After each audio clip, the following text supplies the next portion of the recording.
Okay, what do you want to know? Can you tell me, what are you doing right now? Oh, my life, you're stupid. I know, it's me.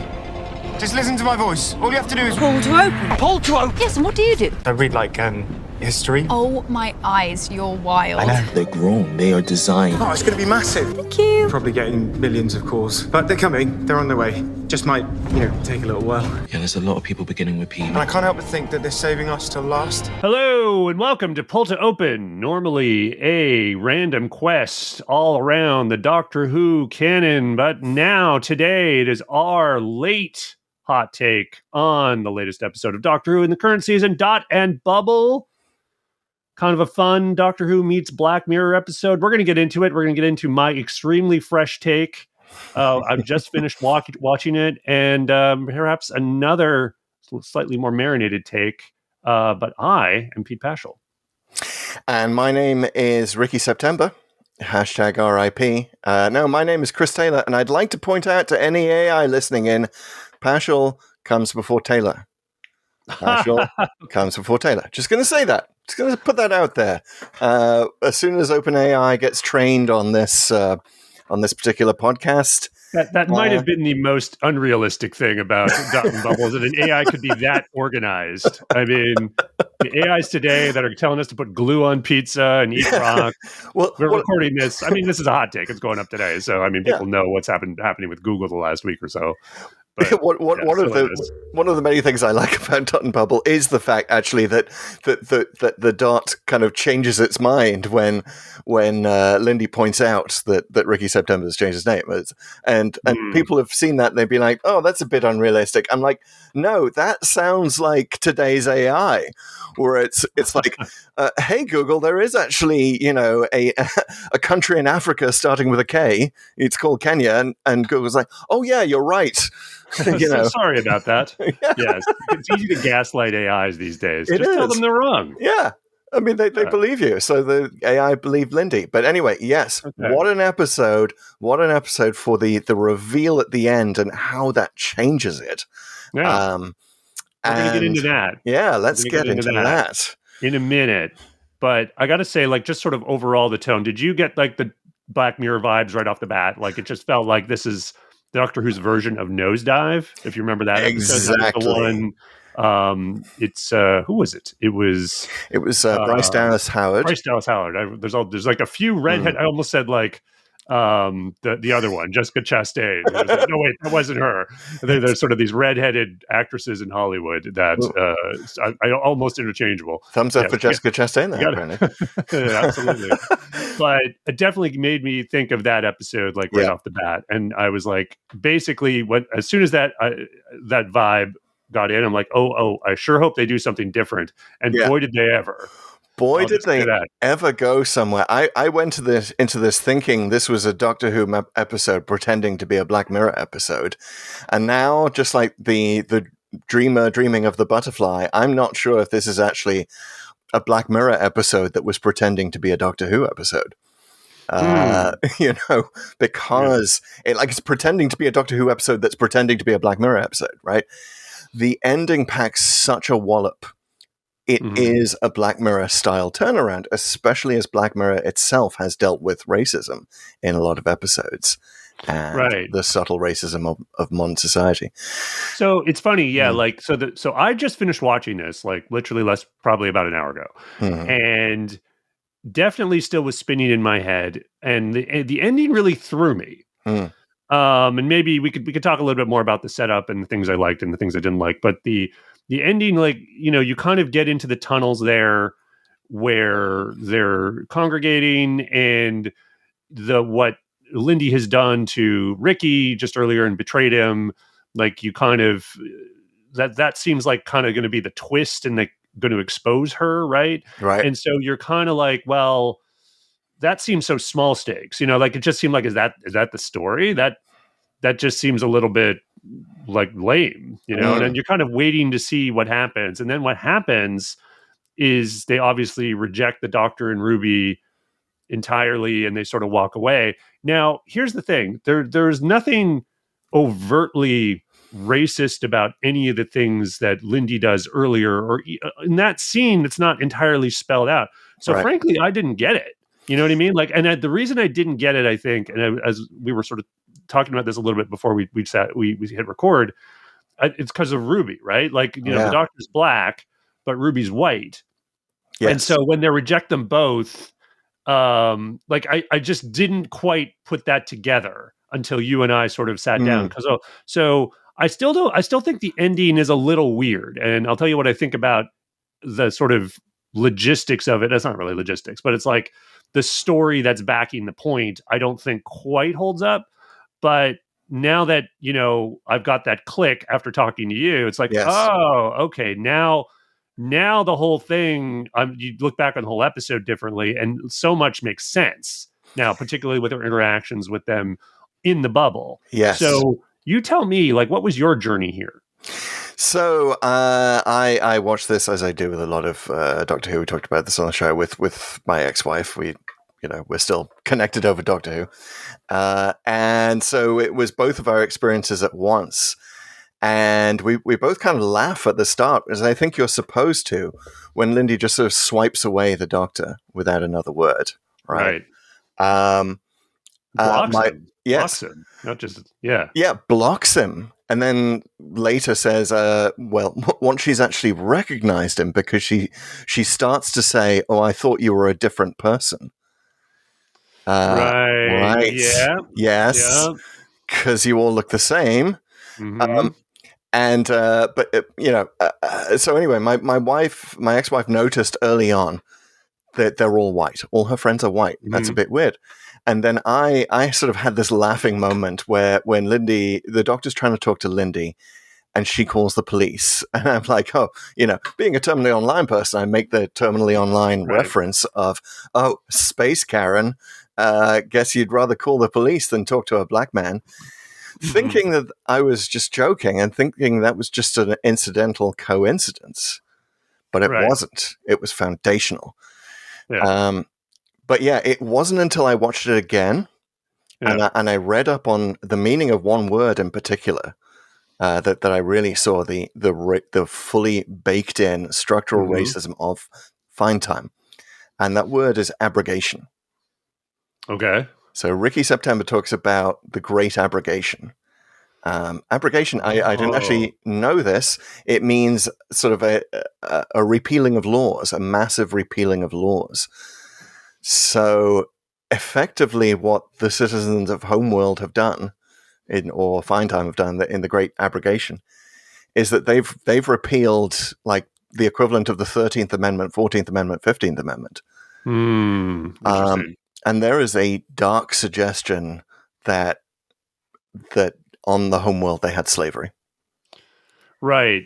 And this is all like, so like, that's so great. Like, I mean, this is definitely like an episode that you will stand up to repeated viewing, clearly, and sort of picking up all this stuff. So you've probably seen it. You've seen it more than once. I've seen it twice. I actually almost didn't want to see it twice, which is one of the most Black Mirror things about it. Yeah. That's true.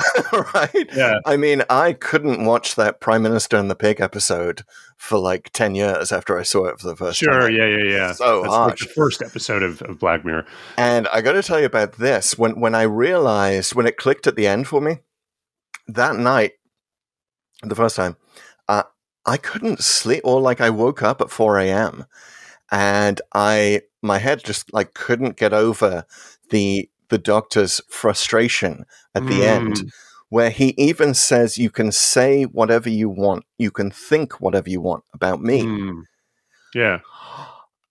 And my God, I mean, I'm getting chills thinking about that now. Like the Doctor doesn't care. The Doctor is so evolved, he doesn't care about their racism.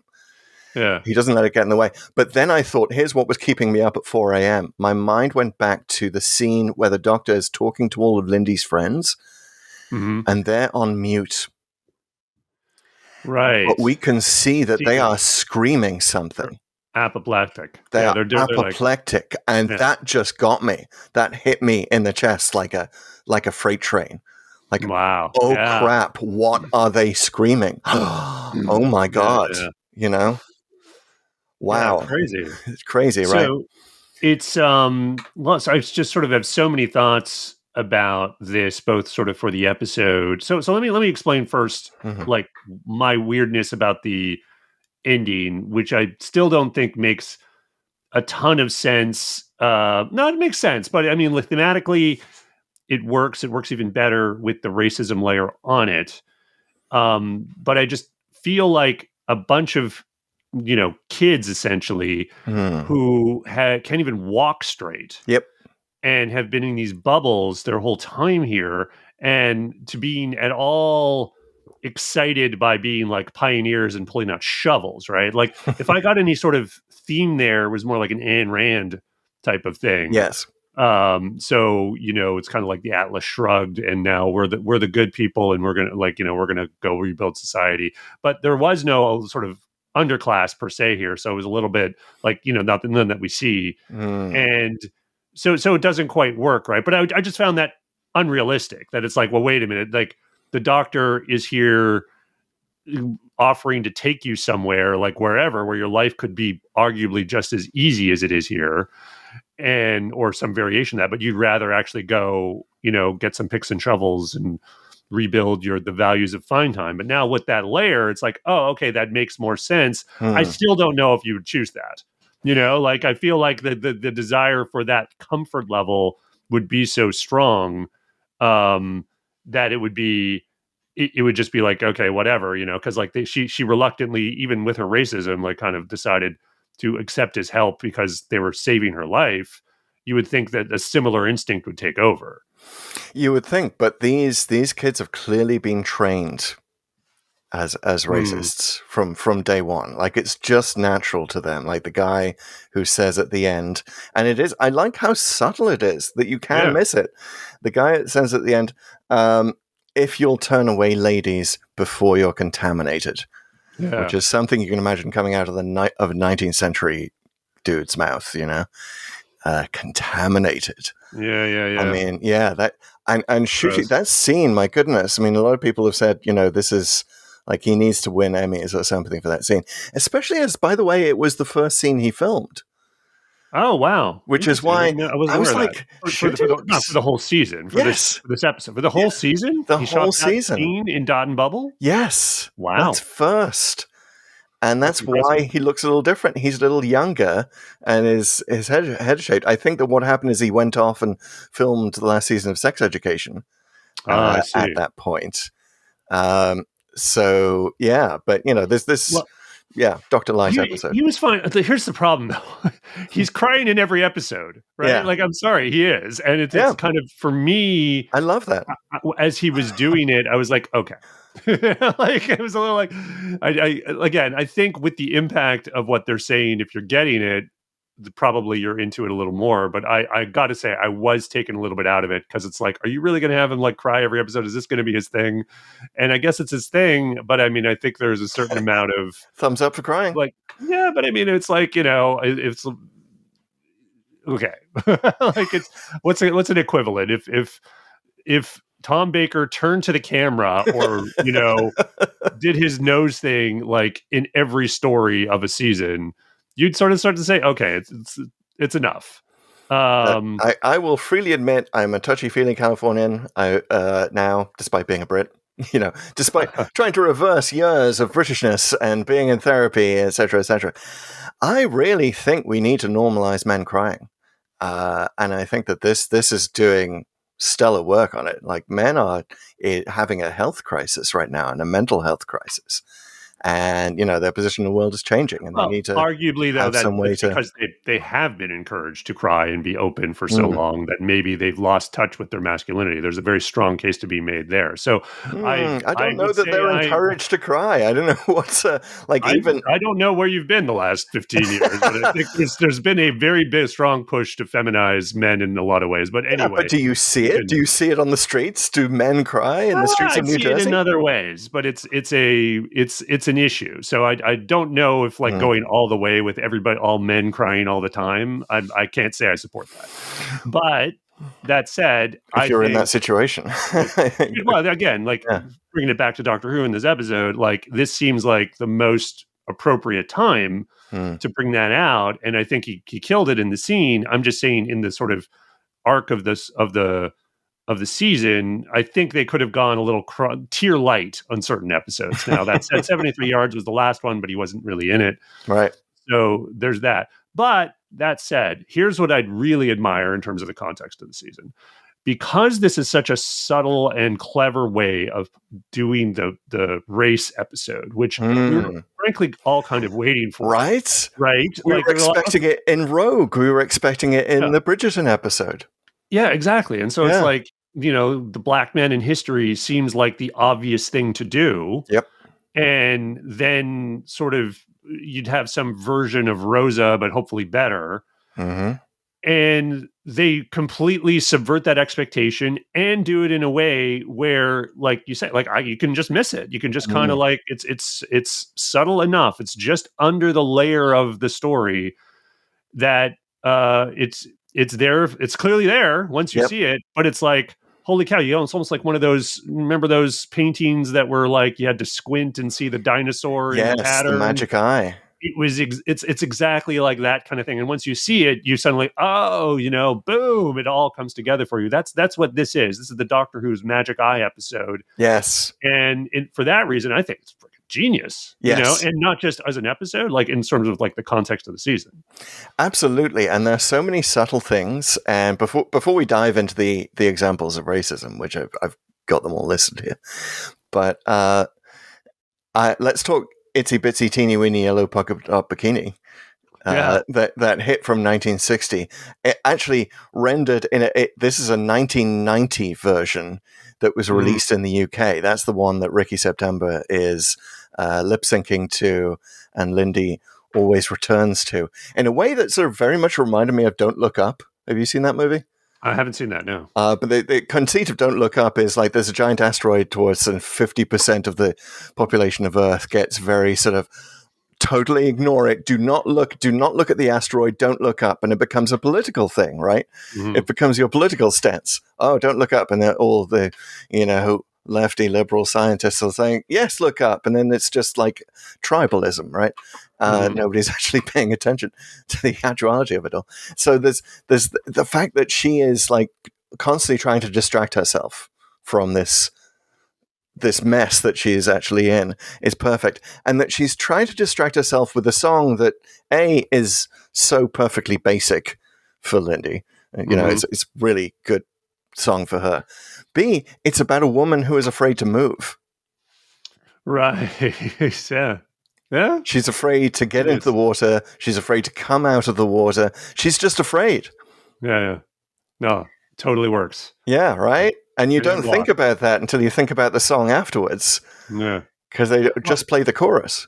The other thing about what the song establishes is these are humans. Mm-hmm. Because sometimes in Doctor Who, it's very unclear. Like, are these supposed to be aliens and we just have human actors playing them because that's, that's all you have to cast here on Earth? Yes. But the whole thing where they talk about the homeworld in this vague language, right? Now, I don't know if necessarily they're trying to say the homeworld is Earth. I think this could be far enough in the future that the homeworld could be some very advanced colony. I think it is. Or whatever. Because, that sort of throws a whole wrench in the works of a lot of future history if Earth is consumed, the population consumed by slugs. Yeah, I think we're looking at a human colony here. And actually, I think... for sure. That's what I'm saying. It's like it's a human song that somehow survived into whatever century this is. I mean, this would have a big question mark beside it in the history books. Yep. They'd have to sort of estimate based on the technology. I'd say this is kind of like around Smile.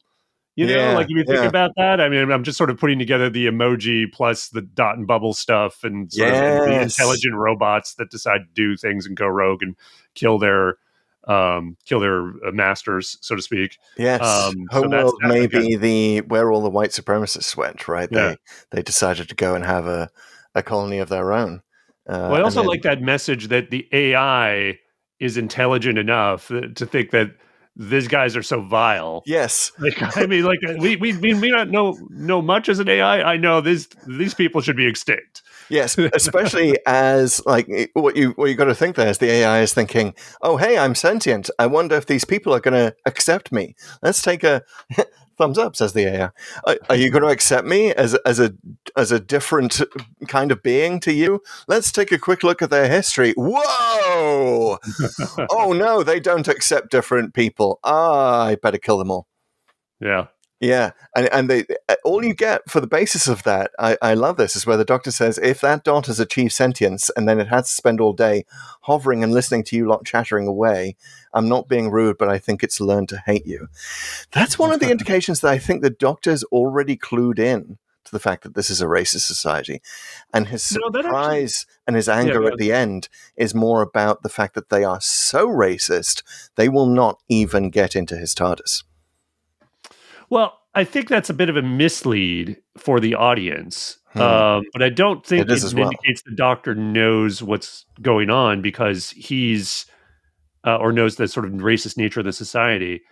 Because I think that is sort of hateful in a way. Like you're just kind of like there's already a lot of good reasons to not like these people. I mean, you already don't like Lindy and her friends just because they are so vapid and she's rude.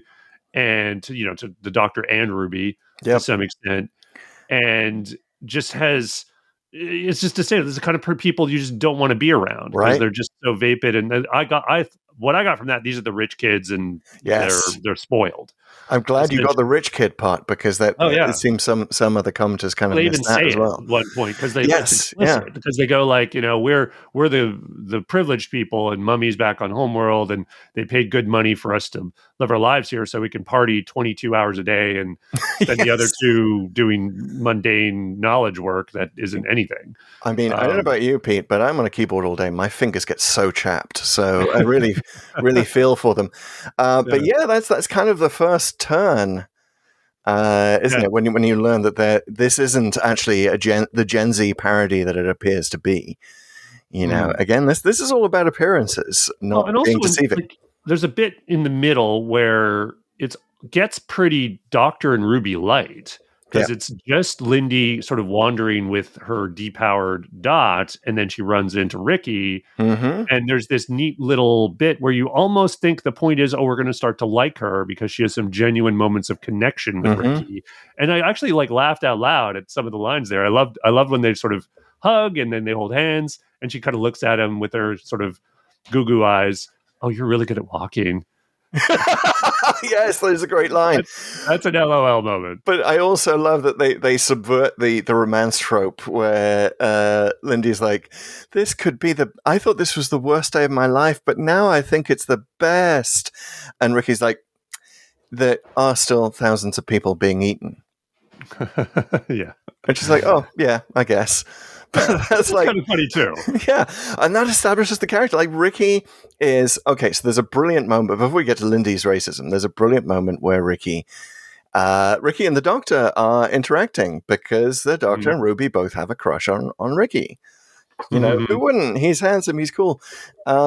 But also, like, Ricky has a direct one-to-one with the Doctor in that moment. And the Doctor's like, oh, hey, you're clever as well. And Ricky's like, well, yeah. And you can sort of tell, like, Ricky doesn't really have a racist bone in his body. Yeah. Because he's the one who puts down his dot and he reads. Yeah, so that's the thing. He's the deep guy. He really is, like, the boy band star who has some depth to him. Yeah. Like, he's the perfect guy. I love that when you first meet him, he's just like talking like a nerd. He's just sort of like, yeah, well, I am Ricky September. I love that. And that's why #Ricky September forever. I kind of thought, like, is this supposed to be Rick Astley? Yeah, right. Virgin, right? Is he like the itsy bitsy polka dot thing? Is that supposed to be never going to give you up or something? I thought that might have been just a internet culture thing too far, right? But honestly, speaking of misleads, I really thought that when they're in the tunnel and Ricky's entering the pulse numbers, that it was going to turn out that he was the evil one and he was going to kill Lindy. Right? That's the sort of reversal that I think that scene sets us up to expect. So when that doesn't happen, then we're like, hashtag Yeah. justice for Ricky. Yeah, and it's kind of neat that the dot seems to think on its feet, Mhm. because it's like even that once they figure it out and it doesn't shut down, it sort of seems to realize, oh, I'm a bullet. Like Yes. if I just go really fast, I could probably kill these guys. And that is, I mean, that's so wow. What a Doctor Who death of being shocking without you seeing any actual blood. Yeah, The way that Ricky is, you know what's happened, but it just sort of happens in yeah, silhouette. yeah, exactly. But it's like it's one of these things where you wonder why wasn't that Plan A? Like you wanted to kill these ones. So that's why I sort of headcanon that, the dot's sort of thinking on its feet. It's like Yeah. this AI is adapting to it.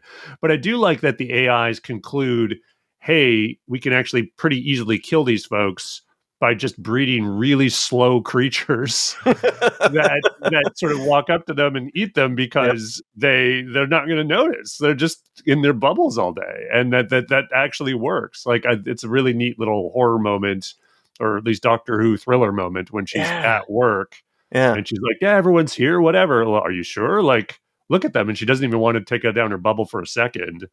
And then there's the thing right beside her. It manages to be horror and comedy at the same time, which is very difficult to do. And it's also like we've talked about in the past about Doctor Who being a fever dream. It has that quality of a dream, right? Where Lindy can't move, where she's facing the creature in the elevator, and the Doctor and Ruby are screaming at her to move, and she just doesn't. And she just doesn't know what to do. That very much felt like a dream where you're like, kind of, your feet are stuck and you're screaming at yourself to move and you can't, right? I don't know if you've ever had that dream. Sure. Sure, yeah, But it's a very common thing that people cannot move in dreams, right? Because absolutely. You recognize that your body is paralyzed, All right, should we go through the microaggressions, as it were? Well, let's go through a few at least. Okay. But the scenes that now seem a little different, or certainly hit different, now that you understand sort of the racist layer to the story. The yes, and it's also, I want to give a shout out to the actress Callie Cook, I believe her name was, because she also renders a lot of it in her sort of face of disgust, and her sort of snarl. 100%. Which is exactly why you don't like her, like right away. Like, not only is she like being dismissive of our hero, she's doing it in this literally like annoying, like rich kid way, which obviously has other layers to it. Yeah. So the first thing she says to the Doctor is, "Oh, just leave me alone, will you? This is just getting so ridiculous." And she only calms down when he says, "I'm here to save you," i.e., I'm in a serving role. I'm going to help you. And then when she can't walk, she puts it all on the Doctor. Now shut up. And specifically talking to the Doctor, now shut up. I hate you. I hate you. I hate you. Right. That is, then she calls the police. And she calls the police multiple times. She doesn't understand the police aren't there. She can't handle it. And there's a point where she says, it's so subtle you might miss it, but she says, I really need the police there, ... There's been a murder. It's almost like she's going to report the Doctor. Oh, okay. Right? It's almost like that's her first priority, but then suddenly something in her instinct kicks in. Like, no, dude, first priority, murder. So very subtle. Then her reaction when the Doctor and Ruby are in the same room. What the hell? You lied to me. This is like a conspiracy. Who are you?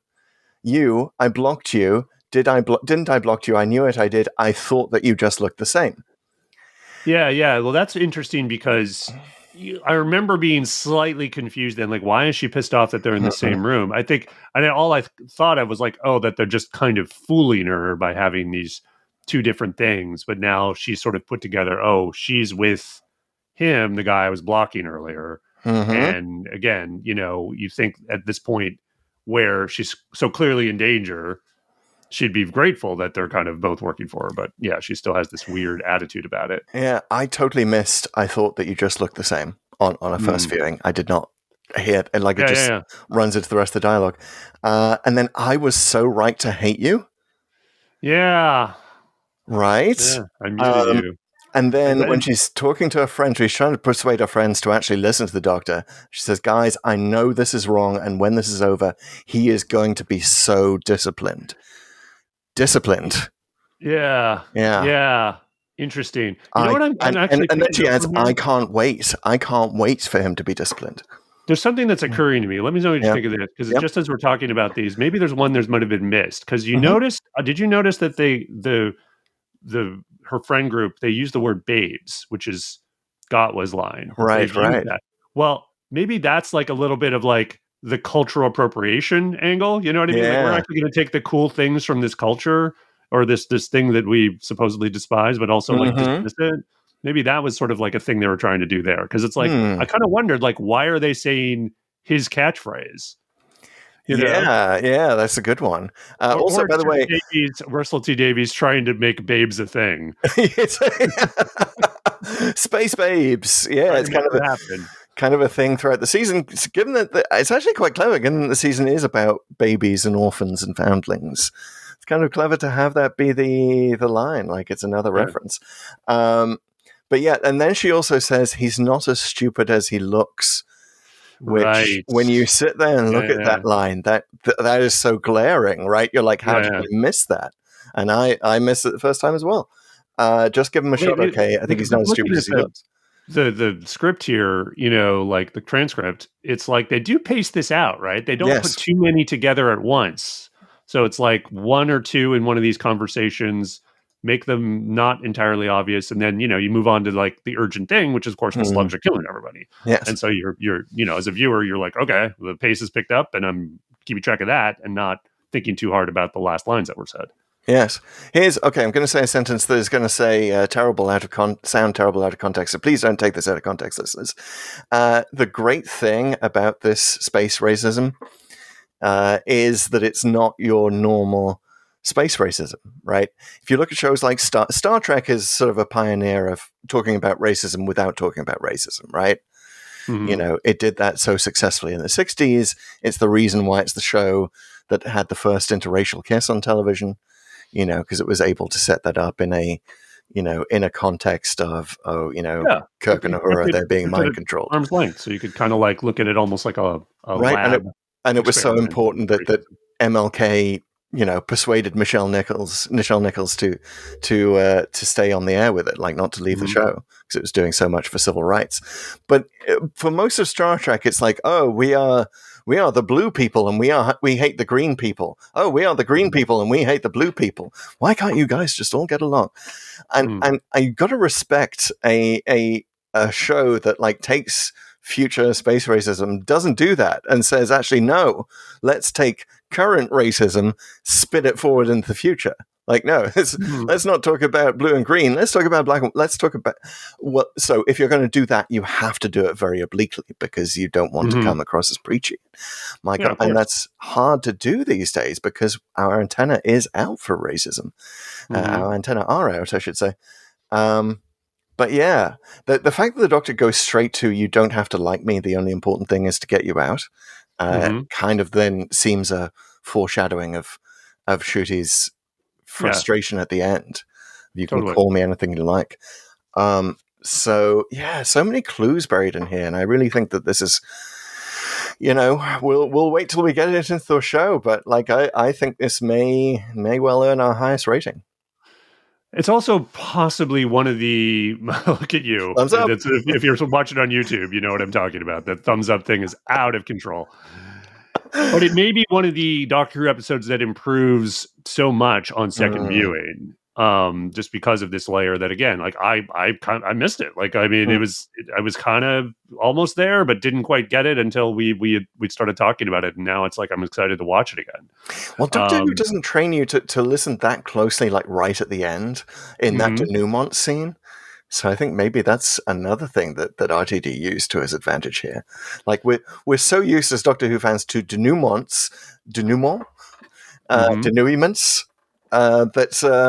that just like are like, oh well, thanks very much, Doctor. That's okay. I've got to go into my shed here. You know, whatever. Like they never really contain anything of substance, right? It's just like happy talk before the credits roll.